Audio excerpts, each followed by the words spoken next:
Тэгээд ээлжид нэгэн сонин хачин гоё түүх маань орж ирж байна. За өнөөдөр та бүхэндээ Арлын Япон улсын тайлагдаагүй хамгийн том 7 нууцыг тайлах гэж танин мэдүүлэх гэж та бүхэндээ энэхүү бичлэгийг хийж байна. За нэгдүгээрт нь юу орд юм бэ гэж. За нэгдүгээрт нь Японы Атлантис гэдэг нэрээр дэлхийд алдарсан Йонагуны усанд орох байгууламж орно.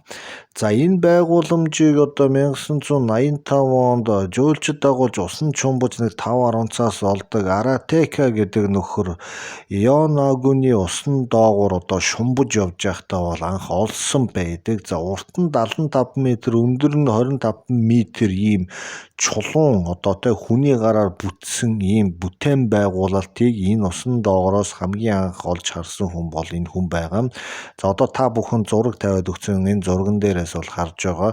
За эрдэмтэн судлаач нар юу гэж яриад байгаа гэхээр энэ 2000 жилийн өмнө хийсэн гэж яриад байгаа. Зарим нь болохоор 10,000 жилийн өмнө байна гэдэг. Зарим нь болохоор өмнөх соёл иргэншлийн үед байгуулагдсан бүтээн байгуулалт байна. Энэ яа харахгүй маш эртний ийм хүний гараар бүтсэн бөхтөө гэдэг тийм тайлбарыг бол хэлж байдаг. Би бол хараад юу гэж бодоод байгаа юм гэхээр усны доор ийм байгууламж байна гэж бол байхгүй. Усны дээр байхад нь хүмүүс өөрсдийн гараараа бүтээгээд ямар нэгэн газар хөдлөлч гэдэг юм уу, газрын хавтангийн толхилцооноос энэ хэсэг газар доошоогоо сууж усны доогуур орсон байна гэдэг эхний шатны дүгнэлтийг бол гоё түүхүүд би бол өгж байна. За ямар дүгнэлт өгөхийг та бүхэн бас үргэлжлүүлээд ингээд өгөөд явж болно. За хоёрт нь юу орж байна гэж. За Японы нууцлаг нууцуд дунд нэг энэ төмөр замтай холбоотой ийм нууц байдаг юм байна. За тэр нууц нь юу вэ гэхээр 1949 оны 7-8 дугаар сарын хооронд үйлдэгдсэн нэг төмөр замтай холбоотой 3 гэмт хэрэг байдаг юм байна.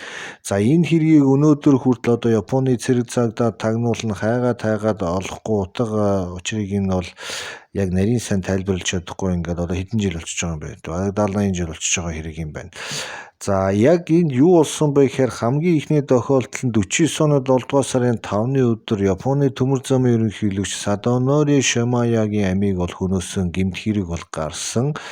За энэ хүнийг бол ингэсэн байдаг юм байлаа. 600 мянган ажилтан байдаг. Тэрний 95 мянгаыг нь халаа гэдэг шахалтыг Америкууд өгсөн гэдэг. Тэнгүүд энэ нөхөр энэ шахалтыг эсэргүүцэж энэ олон 95 мянган ажилчныг бол халахгүй, цомогдохгүй гэдэг тийм татгалцсан хариуг өгснийхэн дараа ингээд өгсөн олдсон гэж ярьдаг. За түүнийг ингээд олоход бол би энэ маш муу дээрээс нь ингээд таньж мэдхэд бол бэрх байсан. За тэгээд нас урсныхан дараа задлан шинжилгээгээр цогцыг нь бол олоход бол төмөр зам дээр бол дэрлүүлээд хэвтүүлчихсэн байсан гэдэг тийм хэргийн газрын үзлэгийн тэмдэглэгээ бол байдаг. За тэгээд амиа хорлсон юм шиг гэмт хэргийг харагдуулах маягаар бүх зүйлийг зохион байгуулчихсан байсан. За гэхдээ биен дээр байгаа янз янзын шарх сорив тарчлаан тамалсан тэр улмөрүүд нь бол энэ хүнийг амиа хорлоогүй гэдэг тийм гаргалгааг бол гаргадаг гэдэг байгаа. За 10 хоногийн дараа Метаки өртөөнд зорчигчгүй галт тэрэг осолдож энэ ослын улмаас 6 хүн нас орж 20 хэдэн хүн шархагдсан ийм үйл ажиллагаа болсон. За тэгээд энэ хэргийг шалгаж исэн 4 цагдаагийн ажилтан албан тушаалаа орхиод явчихсан. За энэ үйлдэлд нь бас хэрэг нэгээ шалгасан боловч 4 цагдааг бас ингээд буруутгах шалтгаан олдож чаддаг учраас суллаад бас тавьсан байдаг. Тэгээ энд ямар учиртай галт тэрэг ингээд осолдчихоо гэдгийг хүртэл ингээд хайгаад учир начир нь олдохгүй зовоож байгаа. За тэрний дараахан 49 оны 8 сарын 17-нд шөнийн 3 цагт 2 дахь галт хэргийн цуваа замаасаа гарч галт хэрэгэнд байсан 3 төмөр замын ажилтан бол амиа алдсан байдаг. Яг шөнийн цагаар байсан учраас зорчигчгүй явж ирсэн байна. За тэгээ мөрдөн байцаалтын явцад бол болт суларч зам ингээд салсан учраас ингээд төмөр замын осол гарсан байна гэдэг тийм анхан шатны тэмдэглэгээ гарсан. За тэнгүүд тэр замын болтыг хэн хэрхэн суллаж тайлж авсан бэ гэдэг бас асуулт дахиж гарч ирэх нь бол тодорхой. За эдгээр 3 халдлага хэрэгт ямар хүмүүс ажиглагдж исэн бэ гэхээр тухайн үеийн төмөр замын компани ажилчдын үйлдвэршний эвлэлийнхэн энэ хэрэгт холбоотой байсан гэдэг тийм сэжүүр байгаа. Мөн Японы коммунист намын гишүүд бас энэ хэрэгт орооцолдсон байж магадгүй гэдэг тийм сэжиг таамаг бол байдаг. Гэхдээ яг энэ 3 дараалсан төмөр замтай гэмт хэрэгт холбогдсон хүмүүсийг өнөө хүртэл олж чадаагүй. Яг хаанаас яасан ийсэн нарийн шир юм нь олдохгүй байгаа илрээгүй юм хэрэг байгаа. За энийг бол Японы төмөр замын маш том нууц хэрэг гэдгээрээ бол Японы орчинд бол сайн мэддэг гэсэн үг. За тэгээ ингээд 3-т нь хүн төрлөختний түүхэндх хамгийн эртний роман Япон улсаас олдсон гэдэг тийм яриа хөөрөө байдаг. За энэ романыг бол Генжийн үлгэр гэдэг нэрээр нь бол дэлхийн уран зохиолын салбар бол маш сайн мэддэг. За Кёто хотын эзэн хааны ордонд амьдарч байсан язгууртан Мурасаки Шикубогийн 1010 онд бичсэн 54 бүлэг өгөхий энэ роман эртний болон агуулгаараа Японы уран зохиолын бэлэг тэмдэг болсон ийм сод сайхан уран бүтээл байдаг. За энэхүү энэ романд бол яг тухайн үеийн Heian-ы үеийн Генжи гэдэг эзэн хааны сэнтийг заларч чадаагүй тийм хаан хүүгийн тухай түүх бол гардаг. Тэгээд энэ бол тухайн үеийн Японы урлаг, соёл, шинжлэх ухаан, улс төр зэрэг харин бүх төрлийн мэдээллийг агуулсан чухал бичиг баримтаа гэдэг тийм үндэс бол байгаа. Тэгээ өнөөдрийн хүртэлх хугацаанд бол яг энэ романы бол 5 бүлгийг бол олчихсон гэдэг байгаа. За бусад 40 хэдэн бүлгийг нь бол олж чадаагүй эрэл сурвал болоод хайж байгаа. Тухайн үед бол яг 54 байжгаад 12 дугаар зуунд энэ бүлэг номуудыг бол энэ Фуживара Тейко гэдэг яруу найрагч өөрийнх нь гараар ингэж хуулж исэн гэж байна. Хуулаад 5 бот болгоод байж итэл тэгээд энийг дуусгаж дууссан гэж байна. Тэгэхээр үлдсэн 49% нь бол барыг олдохгүй байхаа гэсэн тийм санаа оноо байдсан байна. Тэгээд яг хамгийн сүүлд 2019 оны 10 сард хуучин феодал удамтай Мотофе Окочи гэдэг нэг нөхрийн авдарнаас нэгэн ботном олдсон. За гэтэл тэн дээр нөгөө нэг яг энэ ирээд хайгаад байгаа арманы бас нэгэн хувь байж таарсан. За энэ юуг хэлж байгаа вэ гэхээр энэ 54 бот номын магадгүй зарим хэсэг нь зарим айлуудын авдар агуулах сав энэ тэнд эртний байшингийн доор бас байж магадгүй гэдэг тийм итгэл найдварыг бол төрүүлсэн гэж яриад байгаа. Тэгээ энэ утга уран зохиол улс төртэй холбоотой маш нарийн эртний роман энэ олдохгүй байгаа энэ зүйл нь бол хамгийн эртний роман гэж явна, хамгийн нууцлаг роман гэж явна. Тэгээд ямар ч байсан энэ зүйл бол Японы бас тайлбарлахгүй байгаа нууцуудын нэг юм байна. За 4-т нь юу орд юм бэ гэж 4-т нь Версалийн самурай гэдэг тийм уран бүтээл орно. За энэ дээр би зургийг нь оруулчихсан байгаа. За Версалийн ордон гэдэг нь бол өөрөө урлагийн бүтээл байдаг. Тэр чигээр агуу түүхчээд агуу уран бүтээлчдийн бас уран бүтээлүүд ингээд Версалийн ордонд бол байж байдаг. Ингээд 2004-өөс 2007 оны хооронд энэ Версалийн ордон цайзад томоохон хэмжээний сэргэн босголтын үйл ажиллагаа явагдаж байх үед бол нэгэн ийм сонирхол татах үйц уран бүтээлийг бол ард түмэнд бол дэлгэн харуулсан байдаг. Гэтэл тэрэн дээр юу байсан бэ гэхээр үндэснийхэн хар хоёыг хувцсыг өмссөн Японы 3 самурай дүрсэлсэн тийм хөшөө байдаг. За энэ дээр бол өөрийн дуулага, нум сум самурай хүнд байж явах ёстой бүх зүйлийг ингээд тоолгоод гаргачихсан ийм мундаг тийм хөшөө байгаа. Гэтэл энэ Версалийн ордонд энэ ийм самурайгийн хөшөө яагаад байж байгаа юм бэ гэдэг талаас бол хүмүүс их сонирхож гарч ирж байгаа. За Версалийн ордон гэдэг бол яг Францын 14-р Людвиг хааны үед бол баригдсан ийм объект. Тэгтэл тэр үед Япон гэдэг улс чинь 10,000 км-ийн зайтай байсан. За тэгээд дэлхийд бол тухайн үед бол маш одоо хаалттай тийм улс байгаад байсан. Тэгэхээр одоо энэ улсын түүх, энэ улсын самурайн хөшөө яаж яваад энэ Францад ирсэн бэ гэдэг дээр бол бас асар их анхаарал татна. Гэтэл тухайн үеийн Францын түүх судлаач нар ингээд элдв архивыг ухаад үзэхээр тухайн онуудад одоо Японы элчин сайд ч гэдэг юм уу, аялал жугаалгын ч гэдэг юм уу, хүн амьтан эсвэл самурайч гэдэг юм уу хүмүүс Францад ирж байгаагүй гэдэг одоо тийм одоо мэдээлэл бол байдаг. Тэгээд тийм ямар ч хүн ирж байгаагүй юм бол яаж яваад ингээд Версалийн ордонд самурайгийн юм хөшөө байж идэх юм бэ гэдэг бас тийм сонин хачин бас зүйл гараад байгаа.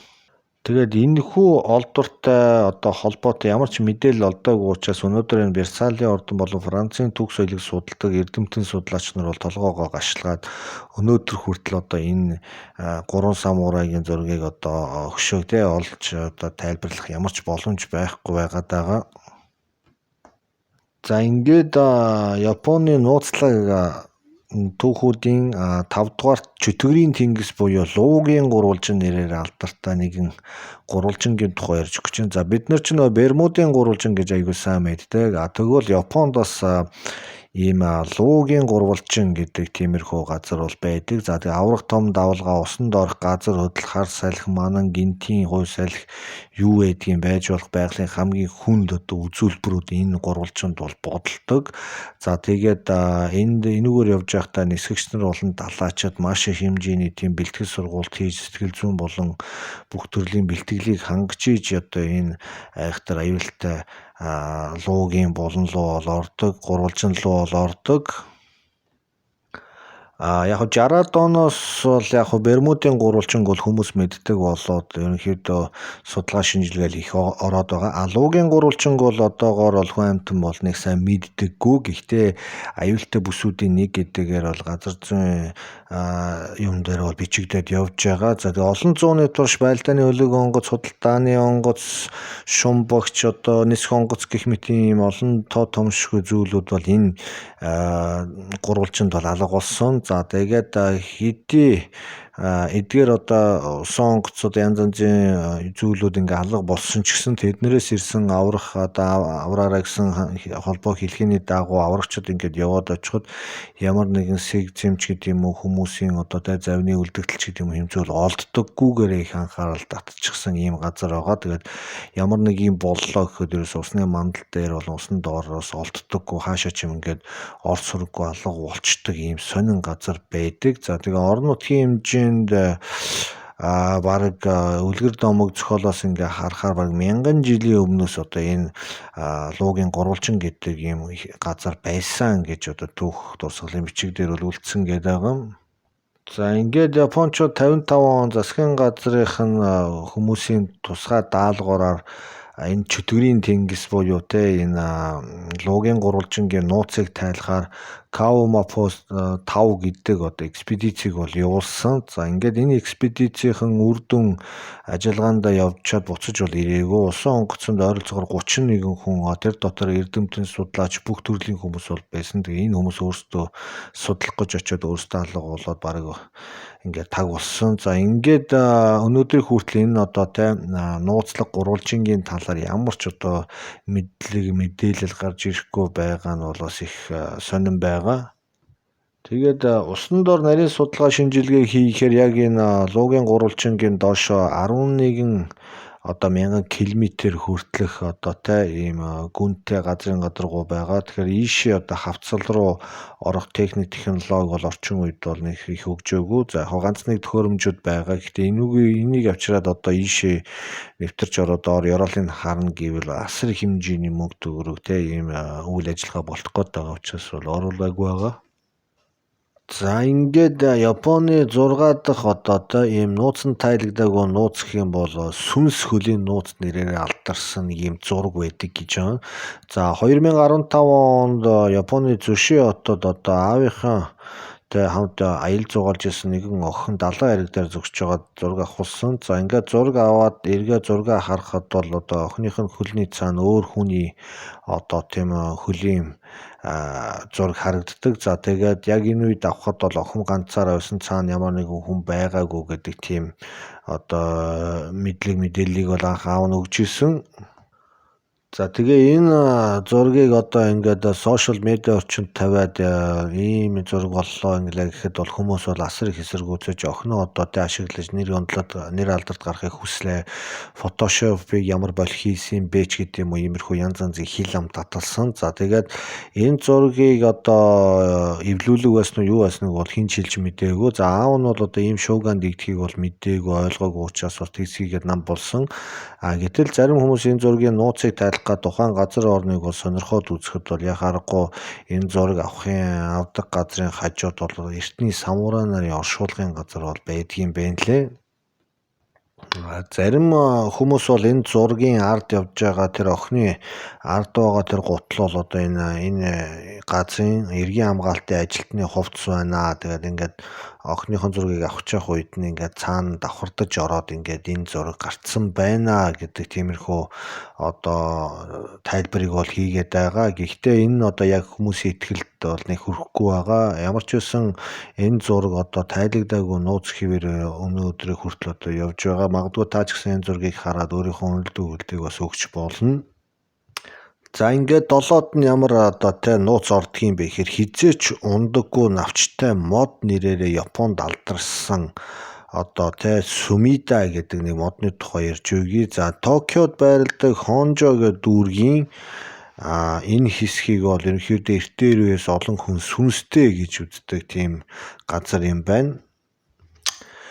За энэ мод бол хаана байсан бэ гэхээр нэгэн хүний хувийн эдлэн одоо хашаанд бол байдаг. За тэгээ Мацура гэдэг нэгэн хүн одоо өөрийнхөө эдлэн газарт нэгэн Чимбакан гэдэг модыг бол тарьсан. За тэгээ түүний модны навчнууд бол ерөөсөө навчнууд хизээч одоо ингэж ундаггүй гэдгээр л тухайн газар орондоо бол гайхагдсан ийм мод байдаг. За тэгээд энэ Мацура гэдэг одоо эртний феодал лорд хүн бол одоо өөрөө энэ модны тухай анх сонсоод тэгээд цэцэрлэгчээсээ сонсоод энд бол итгэхгүй байсан. Тэгээ өөрөө хэд удаа шалгаад үнэхээр энэ мод нь ямар нэгэн навчинтрээ гөвдөггүй, унгадаггүй юм үл мэдэг сүнслэг мод байна гэж одоо өөрөө ойлгосон. За тэгээ Мацура лорд өөрөө энэ шилтгэн руугаа очиж амьдарч амархан бол цөөрч өөрөө бас энэ эвгүй үзэгдлээс бол бас айж ичдэг болчихсон байсан. За тэгээ энэ нууц нь ингээд явсаар гад Хонжо дүүргийн бусад одоо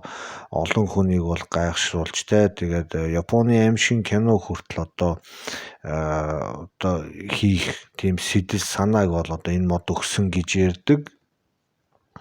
Тэгээ энэ модыг одоо олон талаас янз янзын хүмүүс судлаад яг тийм баримт нотлогоо бол хэлж чадахгүй ингээд иймэрхүү байдалтай байж байгаа. Тэгээд өнөөдөр ирээ та бүхэн Японд одоо энэ Токиод ингээд явдаг бол Хонжод дүүрэгт очиод энэ модыг одоо харж болно. Гол дагуу яваад ингээд очиод харахад яа харахгүй ингээд байж байгаа. За хажууд нь ингээд урсгалын самбар энэ төр босгоод ерөнхийдөө бүх зүйлүүдийг нь бол ингээд бичээд тайлбарлаад тавьдсан байгаа. За гэхдээ яг хоо энэ модны ард байгаа байшин хүртэл одоо ингээд олон хүний анхаарлыг бас айц сүүцийг бол төрүүлж байдаг ийм нууцсан тайлагдаагүй ийм сонин түүхтэй байшин мод тийм хүмүүс байгаа. Тэгээ та бүхэн хэрвээ энэ мэдээллүүдийг нарийн сайн судлыг гэвэл интернетээс бас хайгаад